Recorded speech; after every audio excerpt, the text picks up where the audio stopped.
Drama सांवल यार पिया की छठी की शुरुआत इस तरह होती है कि दो शख्स आते हैं असलम की दुकान पर और असलम की गैर मौजूदगी में और इसके कारिंदे को अपना नंबर दे जाते हैं कि जब वो आए तो उनसे रब्ता कर ले। तो असलम पूछता है कि ये शख्स कौन थे, तो वो कहता है कि कोई ज़मीन के खरीदार थे। असलम अपने कारिंदे से कहता है कि अहमदाबाद आए तो उन्हें दाखिल मत होने देना। इसके बाद सीन बदली होता है और यूनिवर्सिटी में पिया और उसकी सहेली एक जगह पर खड़ी होती हैं और उसके बाद वो चलती चलती एक जगह पर बैठ जाती हैं और आपस में बातें कर रही होती हैं। दो लड़कियां पास से गुजरती हैं और कहती हैं कि एक लड़का आलिया रहा है और बहुत अमीर कबीर है, स्पोर्ट्स कार में आता है और स्पोर्ट्स कार में बैठना हमारी ख्वाहिश है। तो हमारी अगर ऐसे शख्स से शादी हो जाए तो ज़िंदगी बन जाए। तो पिया उसे कहती है कि लड़कियों का ख्वाब हो सकता है लेकिन मेरा नहीं। इसके बाद सीन बदली होता है और सामल का दोस्त अपने मोहल्ले के लड़कों को साथ मिला के तो आपस में एक ड्रामाई झगड़ा करने की प्लानिंग करता है कि पिया यानी उस्तानी जी और सामल का आपस में ज़रा मिलाप करवाने के लिए हम ऐसा ड्रामा रचाएंगे कि आपस में इनकी बात बन जाए। तो वो फिर आपस में झगड़ा करते हैं और ऊपर से पिया आ जाती है, उनको छुड़ाती है।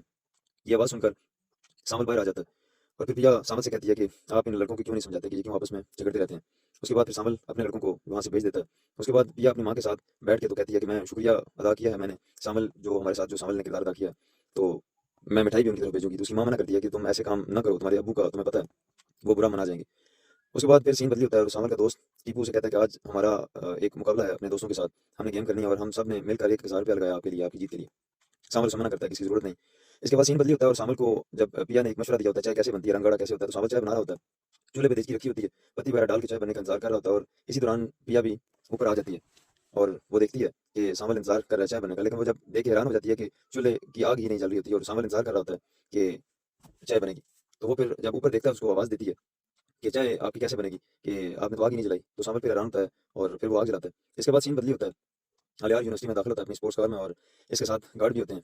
तो वो जब यूनिवर्सिटी में अपनी क्लासरूम में आता है तो क्लास खत्म हो चुकी होती है और प्रिंसिपल सबको अपना वो जो भी उसका सिलेबस होता है बता चुकी होती है और साथ ही कहती है कि कल आपका टेस्ट होगा और जो नकल लगाएगा या चैट जीपीटी इस्तेमाल करेगा उसको सजा भी मिलेगी। जिस पर जिया और उसकी सहेली जो है वो आपस में हंसती हैं कि ऐसा मुमकिन नहीं। तो इतने में अलियार आता है तो वो परेशान हो जाता है कि मैं लेट हो गया। तो जिया उसे कहती है कि परेशान होने की जरूरत नहीं है, यूनिवर्सिटी की वेबसाइट पर लेक्चर आ जाएगा और तुम तैयारी कर लेना, ऐसा कोई मसला नहीं। उसके बाद वो दोनों उठते हैं यानी जिया और उसकी सहेली कैंटीन में जाने के लिए।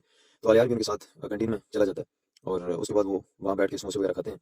एक और सीन बदलता है जब तो दोबारा असलम की दुकान पर उसकी यानी वर्कशॉप पर दो लोग वही आते हैं जो पहले आए होते हैं। तो उसका जो कारिंदा है, काम करने वाला मता है, तो वो उसे आवाज़ देता है कि आप जल्दी से आ जाएँ, वो दोबारा यहाँ पर आ गए हैं। तो उनसे बात करता है तो वो ज़मीन के खरीदार होते हैं, अपने मालिक की बात पहुँचाते हैं कि हम आपकी ज़मीन लेना चाहते हैं क्योंकि हम बाकी सारी ज़मीनें ले चुके हैं और आप भी हमें अपनी ज़मीन दे दें।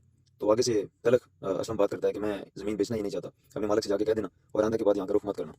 तो वो उसे कहते हैं कि लगता है तुम्हें हमारी बात ही समझ नहीं आई। दो ही तरीकेकार होते हैं अगले को अपनी बात समझाने का, एक तो मोहब्बत से और दूसरा तरीका तुम्हें खुद पता चल जाएगा। तो वो कहता है तुम्हें लगता है मेरी बात भी समझ नहीं आई कि मैं ज़मीन बेचना ही नहीं चाहता।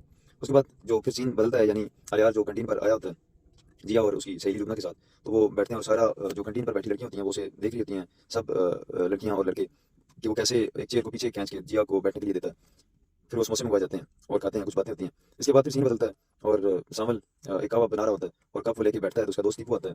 तो वो कहता है कि भाई लगता है आप में जिया इंटरेस्टेड है, तो वो आपको पसंद करती है। तो वो कहता है नहीं, वो शरीफ लड़की है, मासूम है, उसे ज़माने की हवा नहीं लगी, तो तुम कोशिश करो कि उसके लिए ऐसी बदगुमानी पैदा ना करो। उसका जो बाप है असलम वो हम पर बदगुमान है, उसके नज़रों में हमारे लिए कोई इज्जत नहीं है। इसके बाद फिर सीन बदली होता है और यार घर जाने के लिए यूनिवर्सिटी से निकल रहा होता है और जिया खड़ी होती है स्टॉप पर बस के इंतजार में। तो गाड़ी रोक कर यार उसके पास आ जाता है कि मैं आपको ड्रॉप कर देता हूँ। तो जिया इनकार करती है कि नहीं, मैं अगर तुम्हारे साथ स्पोर्ट्स कार में गई तो मेरी माँ ने अगर देख लिया तो मेरी शादी के दिन गिनना शुरू कर देगी, जहेज बनाना शुरू कर देगी, इसलिए आप जाओ, आपको जहमत करने की जरूरत नहीं है। तो इतने में बस आ जाती है, जिया फिर बस में बैठती है और रुखसत हो जाती है। लेकिन रास्ते में जाते हुए वो बार-बार अलियार को ही सोचती है मुख्तलिफ कि कैंटीन पर उसने मेरा दुपट्टा कैसे उठाकर मुझे पकड़ाया और हल्की सी खांसी पर मुझे उसने पानी पकड़ाया, ये सारी चीज़ें वो सोचती है। उसके बाद फिर सीन बदली होता है और अलियार अपनी कार में स्पोर्ट्स कार में बैठता है, उसके पीछे गार्ड्स की गाड़ी भी उसके पीछे-पीछे चली जाती है और सीन इसी तरह कभी बस और कभी अलियार को दिखाता है। उसके बाद फिर सीन आता है कि सावल सिगरेट पी रहा होता है और किसी को याद कर रहा होता है गहरी याद में और जो उसका ठिकाना होता है वहाँ पे चंद दोस्त भी उसके बैठे होते हैं, वो भी सिगरेट पी रहे होते हैं।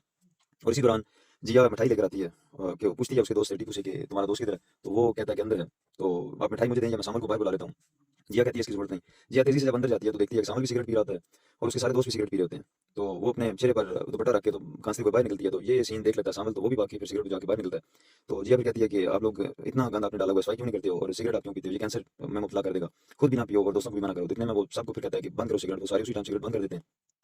उसके बाद फिर वो पूछता है कि खैरियत से आप आई थी, मुझे बुला लेती। वो कहती है नहीं, मैं मिठाई देने के लिए आई थी कि आपने मोहल्ले के सब बच्चों को ट्यूशन के लिए भेजा है और आज उन सब ने फीस दी है तो मैंने कहा कि मैं आपको मिठाई देके आती हूँ। तो मिठाई भी पकड़ाती है तो वो फिर सामल अपने टीपू दोस्त को कहता है कि ये लड़कों में बांट के आओ। तो जिया कहती है कि ये मैं आपके लिए लाई थी, आप तो खाए ना। तो फिर सामल जो है वो मिठाई का एक दाना उठाता है और डालता है अपने मुँह में, और बड़ी मुतरिफ नज़रों से उसकी तरफ देखता है और शुक्रिया अदा करता है ज़ुबान से कि ये बहुत अच्छी मिठाई है। तो वो फिर देखती है, सामल का दोस्त भी देख रहा होता है टीपू, तो देख के वो कहती है नहीं मिठाई तो मैं बाज़ार से लेके आई थी, मैंने यानी खुद तो नहीं बनाई। तो लेकिन फिर भी वो सामल मिठाई खाता है, एन्जॉय करता है। तो इससे आगे देखें जी कि क्या होता है।